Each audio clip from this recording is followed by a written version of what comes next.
Hey, what's up, everybody? Welcome to the internet and welcome to my channel. It's me, Odio, and I'm here today to do a Captain America review for you. Oh, it's the fourth one. Let's get into it.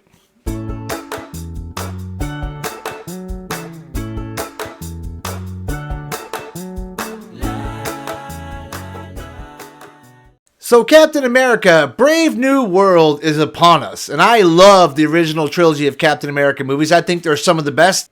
Steve Rogers kicks a lot of ass as Captain America, and Chris Evans portrays him really well. Through the whole Infinity Saga, I really liked Cap. He was one of my favorite Avengers for sure. With Captain America, Brave New World, they've gone a brave new way and made Sam Wilson the new Captain America. You're not Steve Rogers. Cap Steve kind of passes his shield off to him at the end of Endgame, and through Falcon and Winter Soldier, you kind of get a whole story about him giving it up and then getting it back, and with the whole John Walker. So here we are, his own movie now. Instead of a Falcon movie, he's going to be Captain America. I really liked Anthony Mackie as Falcon. I honestly think they should have embraced that. I would have really liked the Falcon movie, but I mean, here we go. He's going to get a shot, and we'll see how he does. So this movie sort of works as a sequel to Falcon and Winter Soldier and The Incredible Hulk from 2008. Anthony Mackie is now portraying Captain America, but he's not just Captain America. He still has the Falcon wings, and they've been upgraded by Wakandan tech like Black Panther and Vibranium. And he's also got like an Ant-Man mask that goes over his face as well. And he's got these Stark Tech drones with him. Like, holy cow, this guy is jacked with every ability possible. He's got every upgrade he needs, except the super soldier serum. He even quips about it a few times in the movie, like, I should have taken that. Like, yeah, bro, you really could use that. You're going to need some super soldier serum, especially facing Red Hulk. What's up? So Harrison Ford is the president in this one, and he's got a whole dispute happening out by the giant celestial head from the Eternals, which is also where they're going to get adamantium from. So like India and Japan, they're all kind of out there with their boats. He's trying to make a four-way deal, but it's all falling apart from the schemes of the leader. Oh yes, from the Incredible Hulk 2008, the leader is back. And honestly, he looks ridiculous. His head looks all funny. I know what the leader's supposed to look like, you know, the big forehead type guy, but they go a different route here. It's all right. I mean, he did an okay job. He was kind of scary, but I just, when he first got introduced, I laughed. We also got some side stories happening here. We do get, Joaquin Torres takes over as Falcon, puts on the old suit. Love this guy. He was a lot of fun throughout the whole movie. I liked his parts. He gets injured, like kind of like what Rhodey did, but he's going to come back, and I think he's going to be the Falcon. I will say, that's one of my favorite things to come out of this movie. He was good. I liked him as Falcon. I liked him in the suit. I liked, he was cracking jokes and did a little dance at one point, so I'm okay with him. I like him as the new Falcon if Mackie's not going to go back to it. But Mackie, he's the new Captain America, and when he gets in combat and fights, one thing you notice right away is he's just really, it looks a lot slower. I don't know if it's the choreography or because he doesn't have the super soldier serum, but the speed is way down from the other movies. We also get a whole storyline with Isaiah Bradley. He's directly from Falcon and Winter Soldier. He was like the first guy that took super soldier serum in the 50s, and the government experimented on him. And he's a big part of the plot, which is basically Zoolander. These guys are sleeper cells, and you know, not when Frankie Relax comes on, but another tune comes out, and they all become assassins and try to kill the president. Okay.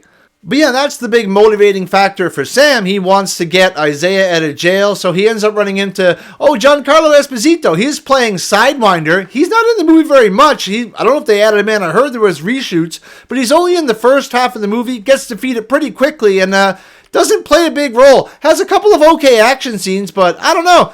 They could have done it without him. It was a weird mix. I thought he was going to have a bigger role, but he wasn't really in it much at all. And the leader was the other big bad guy, but same thing. He really couldn't physically challenge him. He was all about probabilities and things and controlling people's minds. And also, for some reason, he stayed in jail with a lad for 10 years, even though he could like mind control people. Couldn't he just get out? I don't know.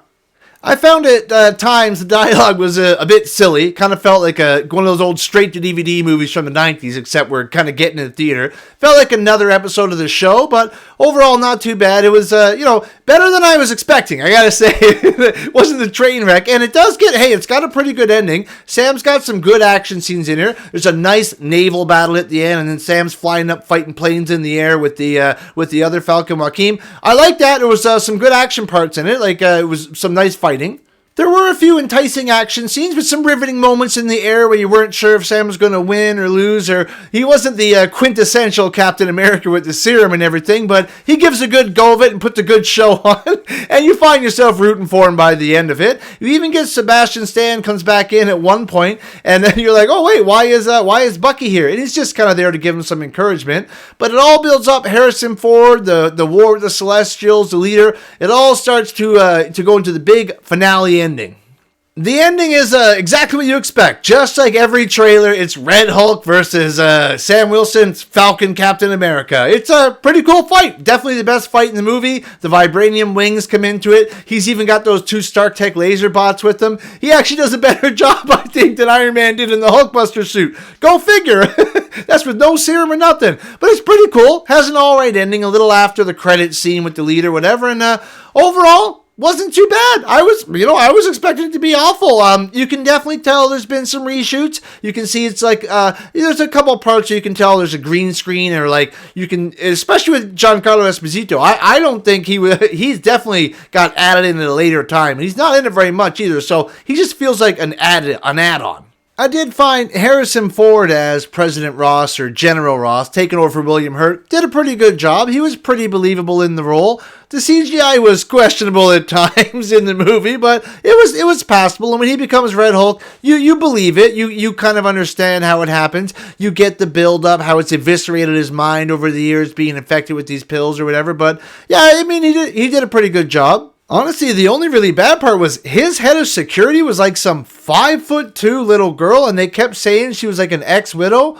Oh man, she was not believable. I didn't like her action scenes. It just felt silly watching a little tiny girl walk in, fight these huge guys and whatever. And I mean, Sam Wilson is a pretty good fighter too, but he has a bigger struggle with like a big goon at the beginning than he does with Hulk at the end. He actually does better against Hulk than, like I said, Iron Man did with the Hulkbuster suit.